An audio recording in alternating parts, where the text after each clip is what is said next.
Hello, everyone, and welcome to Black Girls Getting Their Shift Together.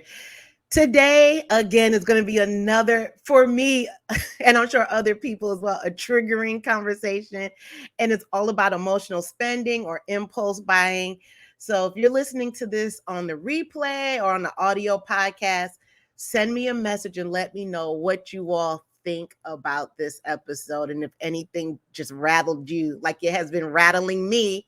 But before we do that, I'm going to play this intro. For the queen, sisters manifesting their dreams. Get your cream by any means and beam with self-esteem. Beauty supreme and booty walk so mean. The way you fit in them jeans, you eat your cornbread and greens. Dance or a doctor, red wine or vodka. Redesign your spot and redefine your mantra. Retwist your locks and realign your chakras. Doing your squats and getting closer to God, huh? Brunching with your squad or taking a girl's trip. Adjust your crown, you God's gift to the world, sis. Celestial body, drink your water. Meditate, sun-kiss goddess, heavenly order. Levitate, tribe of Ashanti, black girl magic, melanin popping, whether you ratchet or lavish, whether you bougie or savage, you a gift and a treasure. You got to love a black girl getting a shift together. Black girls are getting a shift together. These black girls getting a shift together, man. These black girls are getting a shift together. These black girls getting a shift together, dog.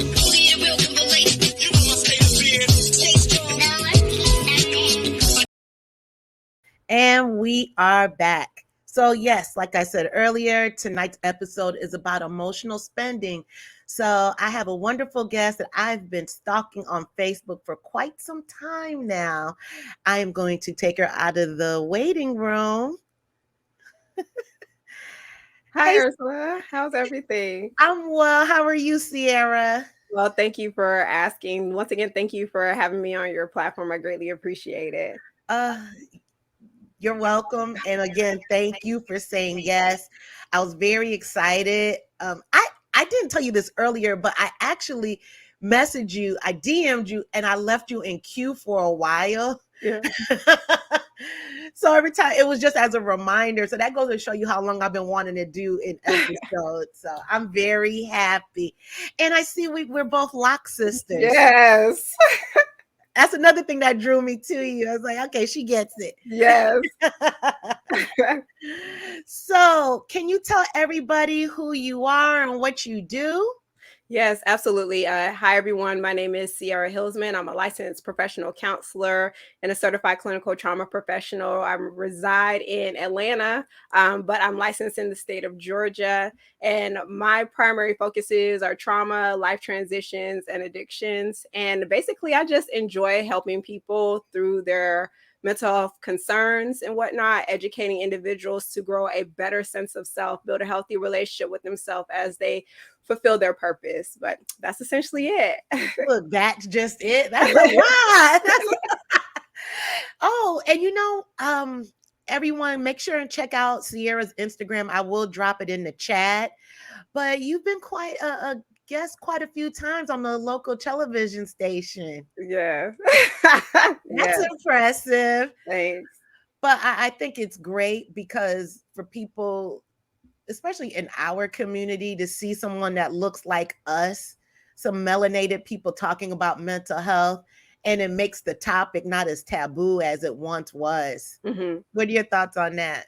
I definitely agree. Actually, that's the reason why I got into the mental health space. Originally, I just wanted to be a mental health advocate.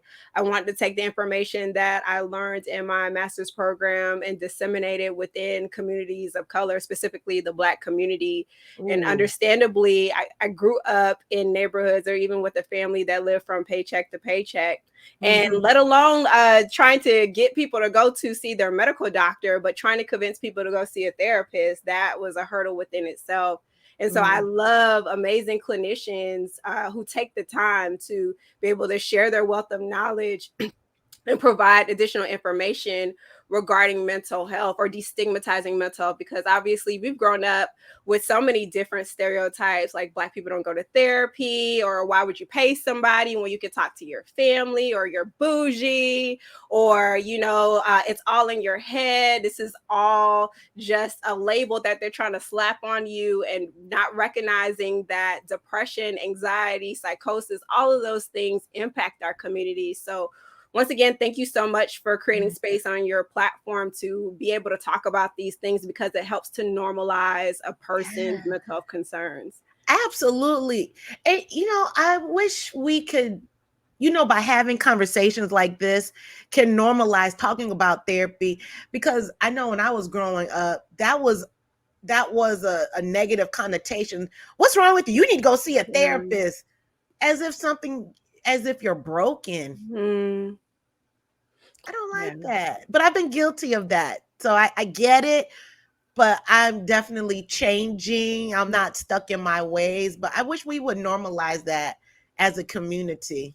Yes, I definitely agree. I find us to be a very strong people, and we're very resilient. We've lived through generations of so much pain and trauma. Mhm. However, we are not that pain and trauma. There's so much joy. Like our joy is very revolutionary. And so when we learn how to take care of Ooh. the I, we help the collective, we help the we. And so learning to take ownership of the work that we need to do as individual people. Like imagine if everybody invested in their wellness journey, how how much more our communities would be, how much more our school systems would be, how much more we'll raise like healthy children, things of that nature, how much like mindset shifts will happen. We won't have to worrying about whether or not we're accepted by other races or cultures, Oh, when you we are focus on our wellness. So speaking it's of my important. language. Oh, I'm so glad you're on here today. I love it. I love it. And I love what you talked about, the growth mindset and reaching the younger children. Cause do you think that there's a different shift with the younger generation as opposed to people older than us? I think so. I think it's very interesting now, especially with Gen Z. I see that they're a lot more focused on their mental health. I know millennials, we started that trek. However, we're still in that in between gap between like our parents and Gen Z. And so, where Gen Z is very like diagnosis focused, or like these are the symptoms that I'm experiencing, like I really am going to take my mental health days. Millennials, we're still trying to figure out how to bridge that gap, how to like Mm, take what we're learning in terms of like our mental health, but like also still find ourselves dealing with like the pressures to perform, the pressures to be like the yeah. best, the pressure to be able to continue to be our ancestors' wildest dreams, our parents' dreams, because our parents had invested so much in us. And then you already know, like certain generations before us, they're just kind of like, what's that? We never talked about that. What goes on in the house stays in the house. Like, Yes. well, what feelings? What are you talking about? We don't got time to have feelings. We gotta go get this check. We gotta start putting some food on the table. So I find that as generations transitioned, we're leaving this survival mentality to like, how can we live a life that's sustainable? How can we create a life that's more thriving focused rather than surviving focused? Right. The abundant life. Yeah. Ooh, because that's survival. That's no joke. It's no joke. But let's get right into it, because I could talk to you forever before we even get, but I won't, because I want to respect your time. We're going to talk about emotional spending or impulse buying.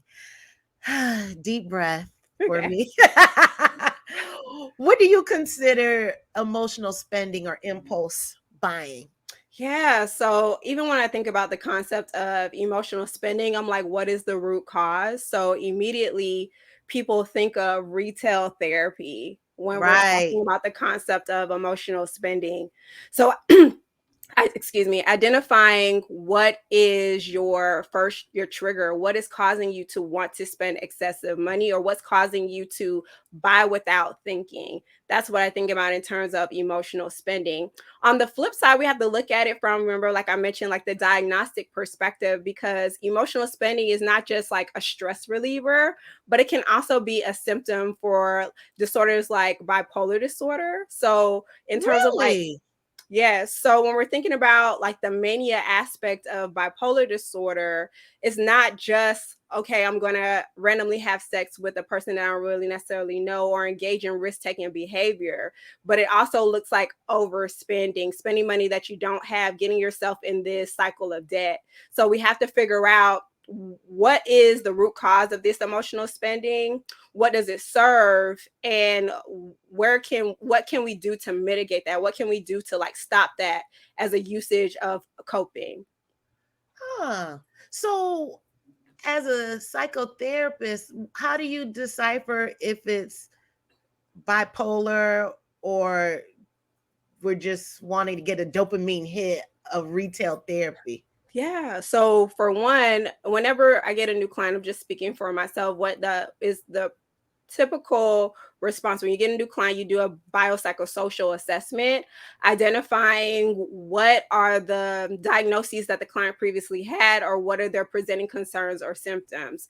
So with bipolar disorder, we understand that's also known as manic depression. So you have this length of time of depression, but then you Mm-hmm. also have these short spurts of mania. It could last for a week or two, or whatever the case may be. When we're talking about spending to cope, we also have to look at it from like, okay, do you struggle with major depressive disorder or any other differential diagnosis? So, differential diagnosing looks like what can be an additional diagnosis that kind of shows the same symptoms as another diagnosis. And excuse me if I'm using a lot of mental health jargon, y'all. I'm trying to just break it down for y'all as much as possible. Right. So, multiple symptoms can exist, or multiple disorders can exist. That's what we consider to be comorbidity. It's kind of like, from a physical perspective, a person can not only have hypertension, but they can also have diabetes as well. They can also have cancer. So, Ah, multiple diseases can exist. And it's the same way in our mental health, right? Anxiety can also exist along with depression, or mania can exist along with suicidality. It's the same way. So that's when we're talking about multiple things can exist from a comorbidity perspective. Now, differential diagnosing looks like, okay, well, there are a number of diagnoses within the DSM, which is our diagnostic statistical mm-hmm. manual. That's what we use now. It's DSM-5 TR, which includes the trauma related stuff. But differential diagnosis is just like, there are a number of diagnoses that pretty much look the same, but what separates them is the length of time or the lifespan. When did they occur within your lifespan?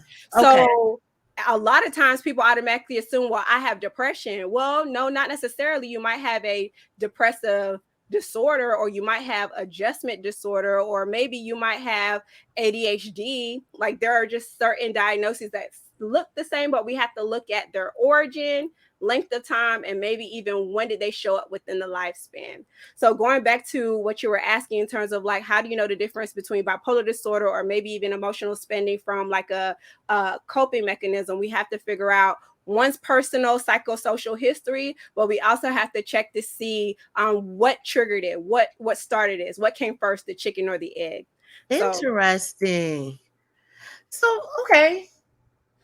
What do you find mostly that comes from it? Usually, is it something that's bipolar or someone being depressed? Or usually is what I it yeah. find is usually somebody trying to deal with, and this is based upon my clientele. There are some clinicians that deal with more severe diagnoses like bipolar disorder, borderline personality disorder, other like acute psychosis, or maybe even schizophrenia. So based Right. upon my clientele, often see overspending as a tool for coping. So, like, I don't feel well, my ex-partner or my current partner is making me feel negatively about myself. I have low self-esteem or low self-worth. Let me go to Bed Bath and Beyond and go purchase something really quickly to make myself feel good or to make my environment feel good. Or what we often see within like these last 2 years with the pandemic, I've been stuck in the house for these last 2 years and I need a shift, I need a change. Well, what's easily accessible? Online shopping, Amazon. You can literally get Amazon either same day or within 24 hours. It's Right. that instant gratification, that dopamine fix that you were talking about. Also, social media, right? We understand that Instagram and Facebook used to be tools for connection, but now social media is used as a marketing tool. Every time you turn around, somebody's trying to sell you something, right? So Right. when you have the geotagging, when you have the ads based upon your data that Meta collects and stuff like that, they're targeting you to be able to purchase their stuff.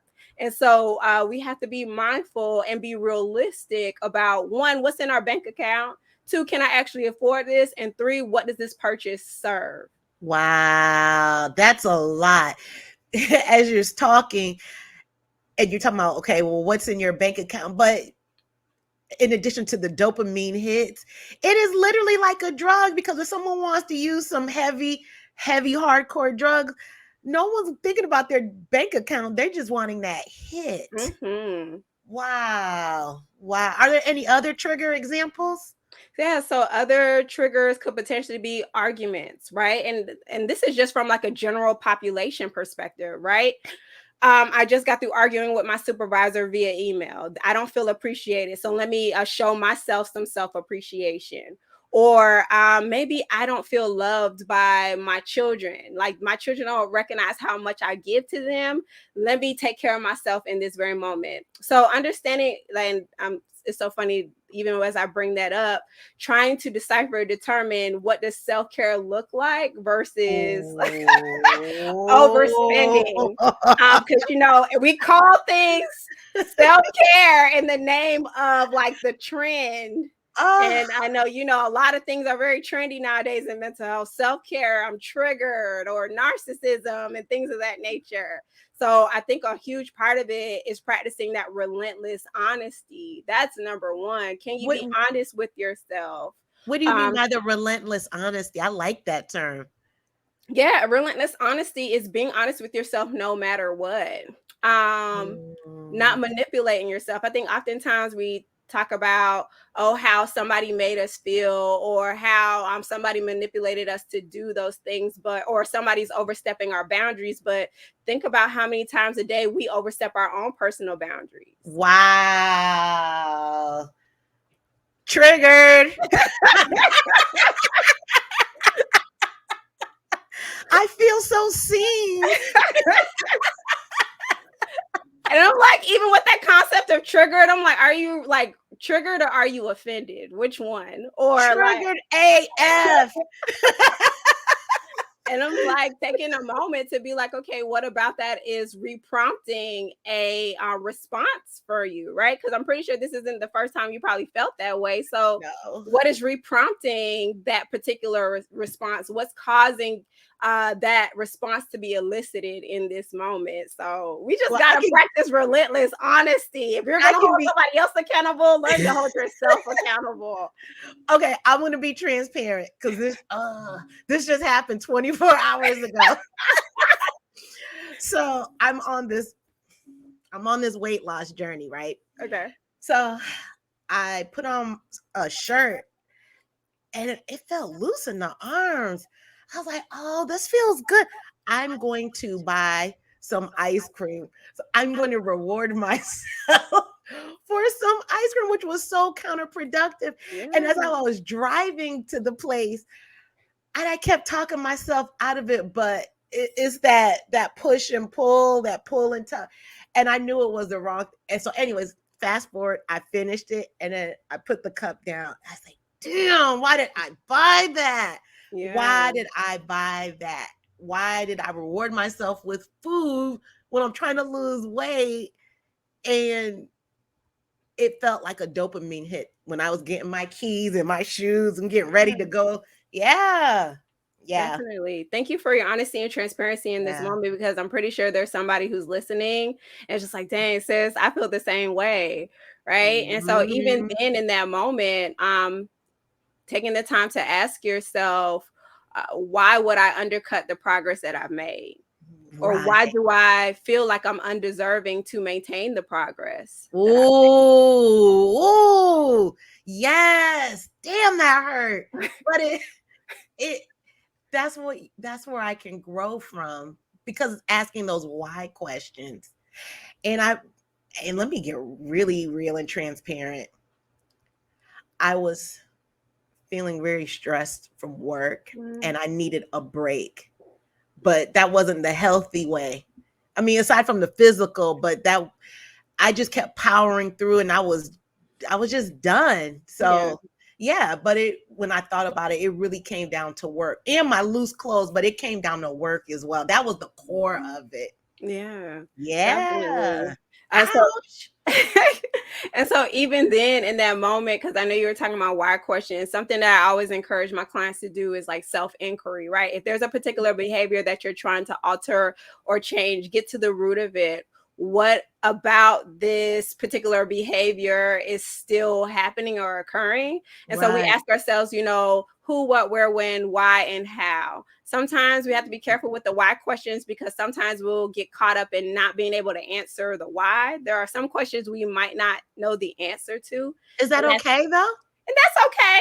It It's is okay. okay. That's why you just switch it up and like, okay, well, what or how or when or where, like in that moment, asking yourself, when did I start this behavior? Where did I pick this up? Who taught me to utilize food as a reward for whatever it is that I accomplished in life? Right. I'm going to read this little blurb from Very Well Mind about emotional spending. Hmm. And it said everything that you were talking about.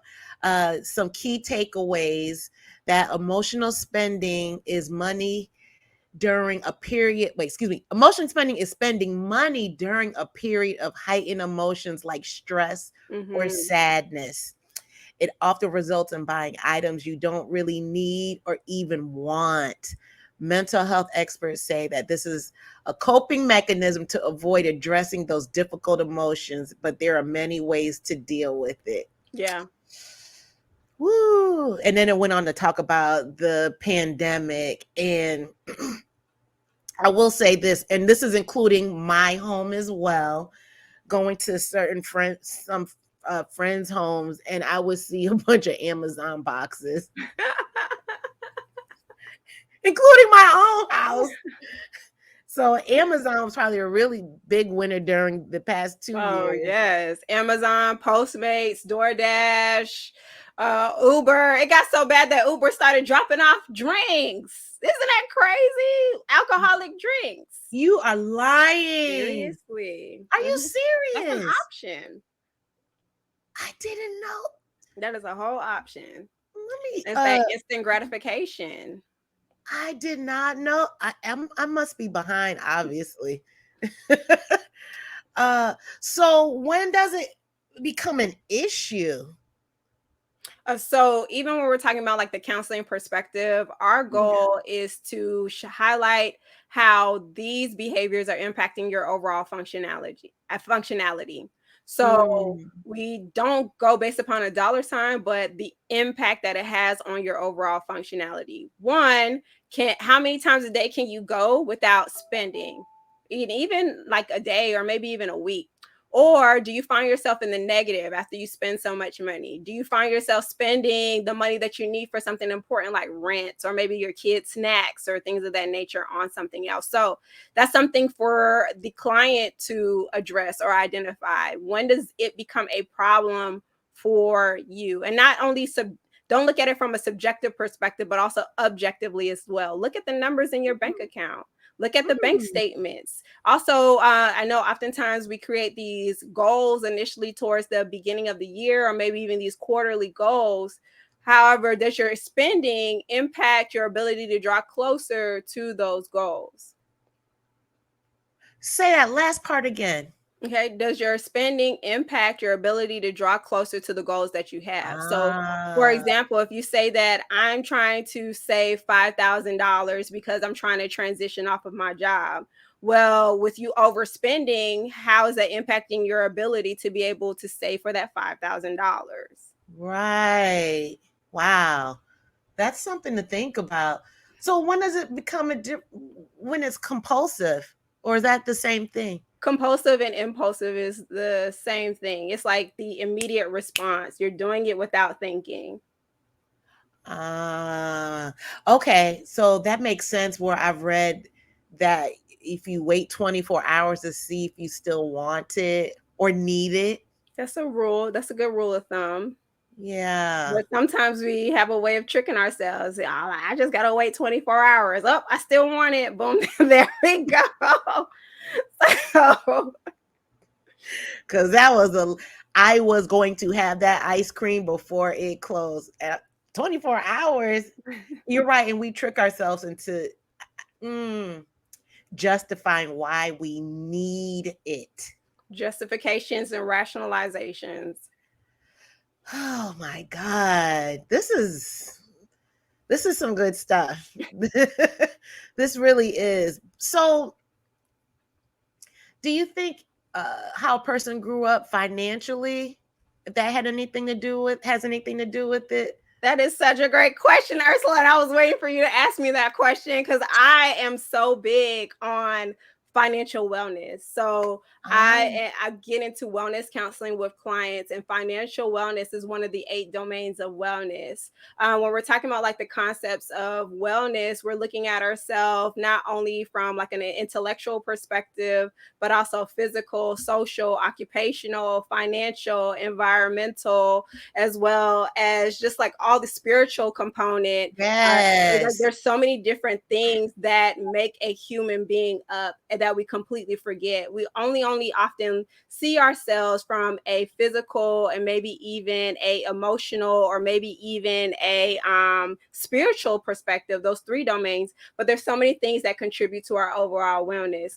And when I get into the concept of financial wellness, I always challenge clients to look at what is your relationship with money from an emotional, spiritual, or maybe even physical component. And when we're talking about money, we're also looking Ooh. at resources as well, because we understand that currency is just only one part of financial wellness. What about like your barter system? Like, how do you leverage your skills to generate income, things of that nature?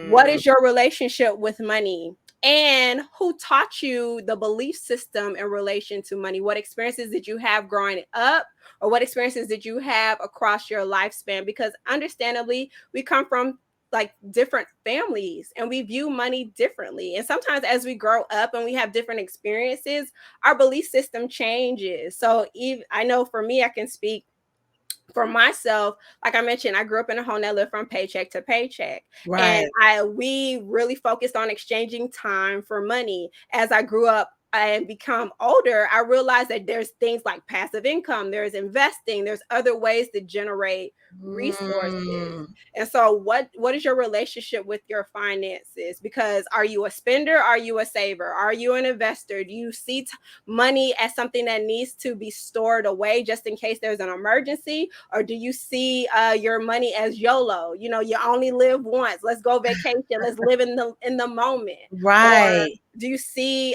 purchasing items as like, let's only buy things on sale, let's utilize coupons? Or do you see it as, well, I'm here and I'm not trying to go back to the store, and right in front of me, so I'm just going to get it right now? How do you see Mm. money? How do you view spending? What are your spending practices? And how does that impact you emotionally? Because what we found with emotional spending, you have this urge, you're ready to buy something, you buy it, then you have this buyer's remorse, you have this regret, then you Right. start going back and forth with that whole bartering system, like, well, let me rationalize why I did it, but I Yeah. see my bank account, I don't know, you start having that wrestling. And then after that, you can either make your initial symptoms worse, where you were buying based upon stress, but now you added additional stress on yourself, or you could be buying for stress, but then like ultimately saying, you know what?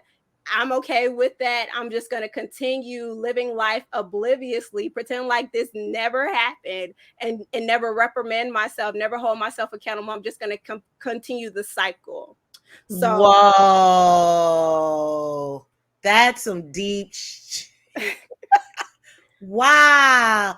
I never thought about the compounding of the stress upon I never heard of that. Huh. yeah.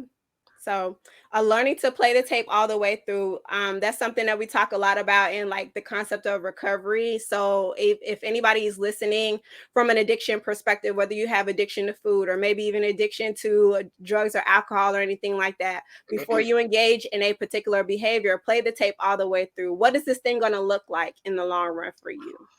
Oh, that's some good stuff right there. That's good, Sierra. Wow. Okay, I didn't mean to interrupt you. Oh, you're I like good. that was my light bulb moment that went off right there. Wow. Play Yeah. the tape through. And you said that in that post, but I didn't understand what you meant by that. And I remember making a note to ask you, but now I know. Yeah. Play the tape through. Because if Hmm. you don't, that's at least I'm thinking in my brain, I will start talking myself into why the justification of it all. Yeah. Mm. But I mean, it works in this moment, but even like the concept of like doing a cost benefits analysis, not only is this going to how is this going to impact you from a cost perspective, like financially, but is this going to cost you your peace of mind? Is it going to cost you your stability? Is it going to cost you your sanity? Like what is this going to cost you when you exchange your money for this particular item or these multiple items? Ooh, wow. Okay, I'm going to share something. I've never said this before, but I'll be transparent. Sure. And anyone listening, send me a message and let me know if this resonates with you also. So, when I started therapy and I remember now in retrospect that I would buy a lot. And put like this, when I went through my home, because my therapist said, well, if you feel like you have over purchased, go through your home. And when I went through my house, there were a lot of duplicates. Mm. And I just remember putting everything in the corner on what I had as duplicates. And some things I could return, which that did feel good that I was able to return the items. And Right. that also was a dopamine hit as well. Because one, my money was going back in my account, but two, it felt good. I just felt like I was doing something good for my well-being. But see, literally seeing the duplicates, that did something to me. Just Mm. see it. You can talk about it, but to see it, that was a turning point. Can you expound on that? Like, what about it, like, did something for you? Like, what was the turning point in that moment? Well, it was a reality that I had been overspending or not thinking about my spend. Mm. And you said it earlier, well, it's right there in front of me. I'm just going to get it now. So, you know what? And I was shocked. I wasn't intentional. That's it. I wasn't intentional. It's right here. Let me get it because I don't want to go back out. Well, I have two of the same items at home. It can be something as simple as a ketchup bottle, Yeah. you know? Yeah. Mhm. So the turning point was, and it also symbolized where my mindset was, how I was feeling. Yeah. As far as Yeah. the depression. Mm-hmm. Thank you for acknowledging that, because like two things that I pull from that is not being fully present in your experience. So Ah, like when you're just buying impulsively, you're not giving yourself enough time to be like, well, do I have this at home already? Did I purchase this? Do I even actually use the one that I actually have already? and You know, didn't. And didn't. yeah. And yeah. So just thinking about playing the tape all the way through. Hmm. I would just press the stop button once the once the hook started. Okay, I'm good. Click. Yeah.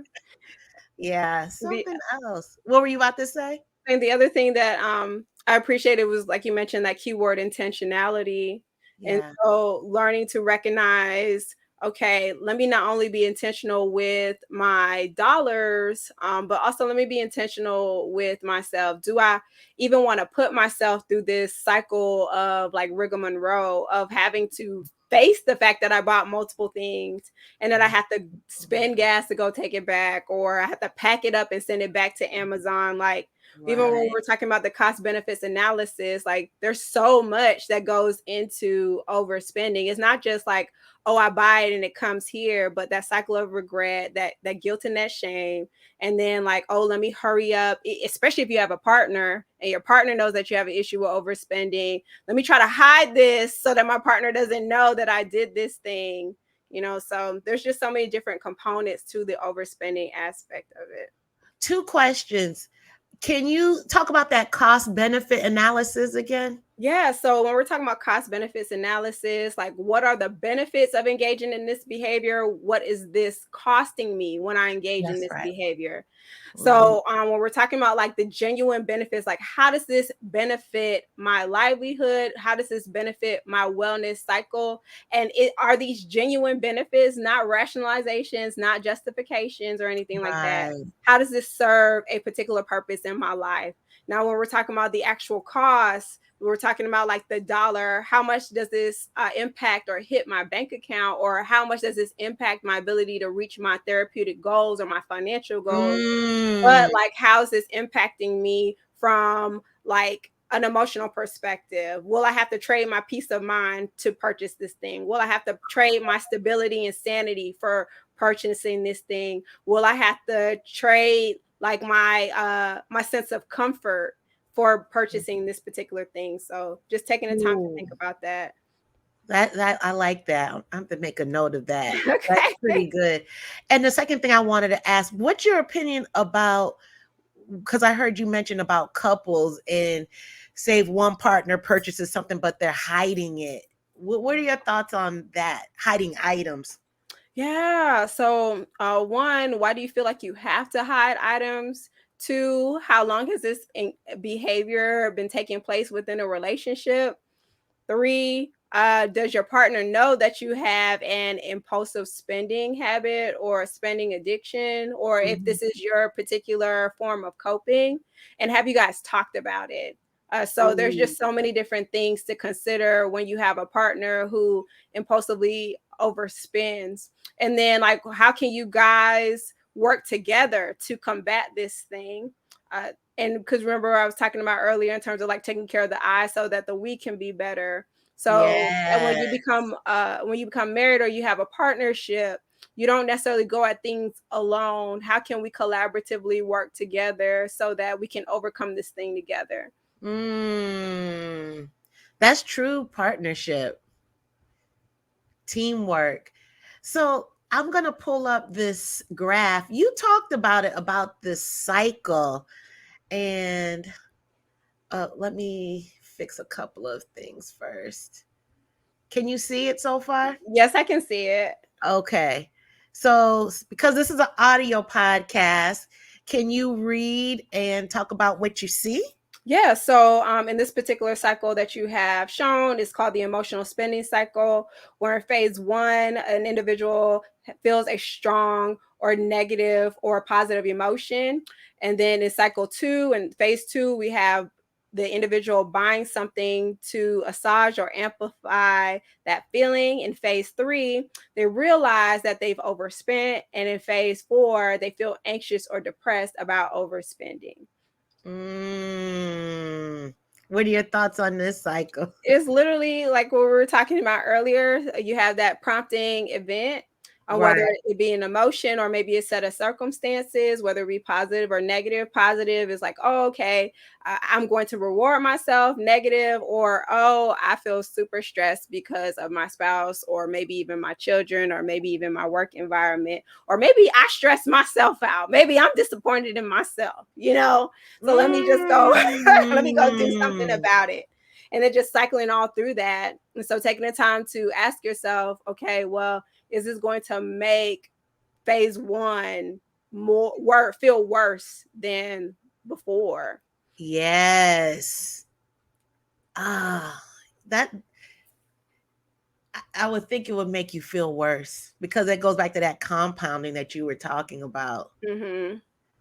Woo, something else. So, what if someone wanted to stop? What can they do today, even if, say, that they don't have a therapist or a coach, and Yeah. something that they can do for their own agency? Just what can I do on my own to manage this? Yeah, there are a number of things. Thank you so much for creating space for just strategies, because we could talk about it all day, but how do we get to the root of the problem? So, Mhm. one, I would definitely encourage individuals to take some time to do like a needs assessment. I feel like a needs assessment is very important. Like, what do you need in this moment, or what have you been needing within like those moments of distress or feeling overwhelmed and stuff like that? When we're talking about prompting or triggering events, we are feeling as though life is too much, or maybe this set of circumstances is too much. So, what can I do to combat the impact of those particular triggers? So, if you see that this is a repeat pattern, I'm stressed, I go get ice cream, or I'm frustrated, I'm going to go buy a new blouse, or uh, I feel overwhelmed, or maybe actually I did a phenomenal job on my test. Let me go get a new tattoo. Let me go buy something like really quickly. You know, Mhm.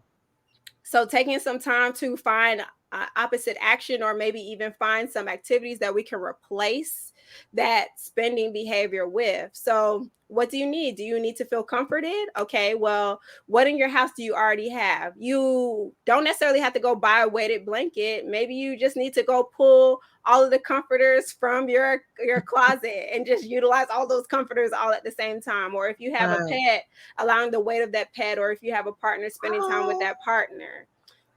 that's good. I love that about the pet. Yeah. Ah, that's So, good. 'Cause yeah. it's so simple, but it's so impactful, and it doesn't cost anything.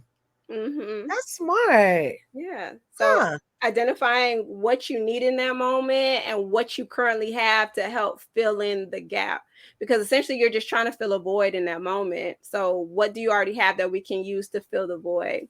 The next thing to consider as well is taking some time, like we talked about, practicing that relentless honesty, getting really down to the nitty gritty. Why do I do this? Mm. And what can I do to create like a plan of wellness for myself? So when we're talking about the concept of wellness, taking some time to identify, okay, not only your triggers and your warning signs, how these actually show up, but activities that you thoroughly enjoy. So if you need to learn how to urge surf. Urge surfing is like, okay, I have this urge to buy something. How do I learn how to sit in that urge and allow it to just kind of ride the wave Woo! until it passes? Okay, that was the mic drop of this entire. Oh, wow, that's a good one, and that's what it literally feels like an emotional wave, for Hmm. real. I mean, I'm speaking from personal. It really feels like that, Yeah. and I think that's where the destruction comes in when we're just, you know what, we don't want to feel that wave anymore. I don't want to sit in it, and there we go, spending. Yeah. So, normalizing discomfort, being okay, like, all right, this is a familiar place. This usually happens when I'm dealing with X, Y, and Z emotion. I'm just going to ride the wave. I'm just going to ride the wave until I'm able to get home, or until I'm able to go to the gym so I can expel this energy, or until I'm able Mm, to get home and cuddle with my pet, or until I'm able to do whatever it is that I need to do, you know? some So, good stuff right there. yeah, Mm, and then another thing to consider too, so because I know you mentioned that it the turning point for you was actually practically seeing it. Sometimes we just have to journal it out. So keeping a spending journal helps you to see what exactly you're spending mm, your money on. I know there's a number of like financial literacy, or maybe even like financial accountability apps like mint.com, or even like if you have USAA or Chase or something like that, banks are able to tell you what your spending is going to, how much money you're spending on food or gas or groceries, or maybe even clothing items or whatever the case may be. So getting into the practice of checking your spending so that you can practically see what's going on. Oftentimes, I know that people don't like the B word, they don't like budgeting. But let's replace budget with boundaries. Remember, we're talking about learning to Ooh. respect our boundaries. So implementing those financial boundaries for yourself too. That's some good stuff. That's really good. And that makes sense because if you, with those apps, and you can create the graph on what you're spending. I'm visual, so that helps to see it instead of thinking about it. Yeah. Right. Hmm. So off the subject, but kind of on it, I just thought of this. What are your thoughts on people who don't like to spend at all? Almost, I don't know what the word is. They're not hoarders, but I don't know. What is that term? Well, they're so excessive. Say if they have a roll of toilet paper, they will de- separate the plies of the. Okay. And I saw a documentary on that, or Yeah. they would use the toilet paper and rinse it. It was bizarre. Yeah, and then he Yeah. would dry it. He would put it on a line and dry the paper towels. Yeah. Excuse me for anybody who's watching this on video. I know I don't have my counselor hat on, so I can make whatever faces I want to make. But um, well, that goes back to like learning how to copy and paste, like we mentioned. Like, what is your relationship with money? Why did you become so stringent with your resources, so to speak? Why do you feel like you have to live to that extent?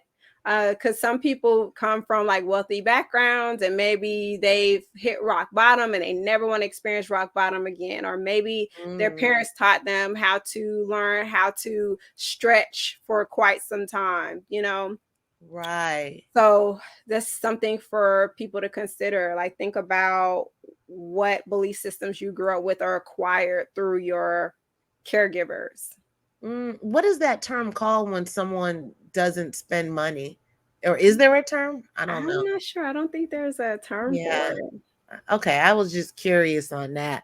Hmm. Well, any Google, I guess that's yep. the Oh, I will be Googling for sure. So, why did you name your company Legacy Speaks? Yeah. So I'm really big on the concept of legacy. So, like, what can you leave on this earth? And I remember reading this quote by Oprah about the advice that Dr. Maya Angelou gave her. And it was just like, legacy is not, what you do, but like how you made people feel. And so, granted, we have the greats like Dr. Martin Luther King Jr., Mahatma Gandhi, even Dr. Maya Angelou, and all this stuff like that. But Right. generations upon generations, they are disconnected because they've never got a chance to witness these people within their lifetime. They only know how they were able to impact like the culture. And so I think that's very important to recognize that, like, what in anything that you do, in the life that you live, what will your legacy say about you? Wow, that's powerful. That's powerful. And one last thing, you look exactly like my cousin. Oh, good. That's cool. Exactly. So when I saw you on Celeste Yeah. podcast, and literally within 30 seconds, I said, she looks like Lorena.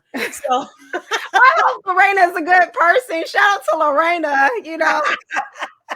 she is a very good person. She's my Cool. first cousin, but Cool. you two, you look more like her sister than her other two sisters look like her. Does that Oh, make sense? wow. Yeah, like you literally look like her younger sister. That's It's dope. bizarre, but she's very pretty, so that's a good Cool. thing. Thank you. She is very pretty. Y'all the Cool. same smile, same eyes, everything, Cool. everything. Amen. So, are there any parting words you like to leave our listeners? Uh, I just definitely encourage individuals to take the time to invest in their mental wellness or just even their emotional wellness. Like we talked about earlier, like healing is very revolutionary. And I really Mm. do take that very seriously. We can literally change the trajectory of your family line by investing in your wellness. When we learn how to change the lenses that we actually grew up in, or when we learn how to like self advocate, or maybe even learn how to advocate for other people, it just changes the world. So just continue to invest in yourself. And I don't want to say everything will be all right, but it'll like point you in the right direction to being all right. Yes, ma'am. Can you tell everyone where they can reach you, where they can see you? Yes, definitely. So you can find me on Instagram, YouTube, any social media platform, at Legacy SPKS. On YouTube is Legacy Speaks. And so you can also check out like my journals. I know we were talking about journaling earlier. You can check out my journals on Amazon if you want to purchase like a crew neck or anything like that, legacyspeaksshop.com. And that's essentially it, really. Yeah. That's Find me perfect. anywhere. I'll make sure, and for some reason it's not letting me do it, maybe because it isn't live, but I am going to add everything you just said in the show description notes so people can Yeah. go directly to you. Cool. No worries. And once again, Ursula, thank you so much for creating space for this amazing Uh, conversation. Financial wellness is so important when it comes to emotional and mental wellness. So thank you for acknowledging that experience. Thank you so much. I appreciate it. Oh, this is some good stuff. I just think about it. I'd love for you to come back on again. I Okay. really love your energy, and you're very knowledgeable. So Thank I'm you. excited for that. So, everyone, thank you so much for tuning in to another episode of Black Girls Getting Their Shift Together. Make sure and check me out on all social platforms as Black Girls Getting Their Shift Together. And more, especially with this topic, please click the link and join our private Facebook group so that we can continue the conversation in a private group and just talk about what we thought about how to manage our impulse spending, and we can learn from each other, and we can talk about what Sierra has shared with us. So it's Black Girls Getting Their Shift Together. Oh, one last thing, Sierra, guess what? What? You are a Black girl that has her shift together. Oh, amen. I receive that. Okay. Thank you. You're Thank welcome. you for that. Good night, everyone. Take care.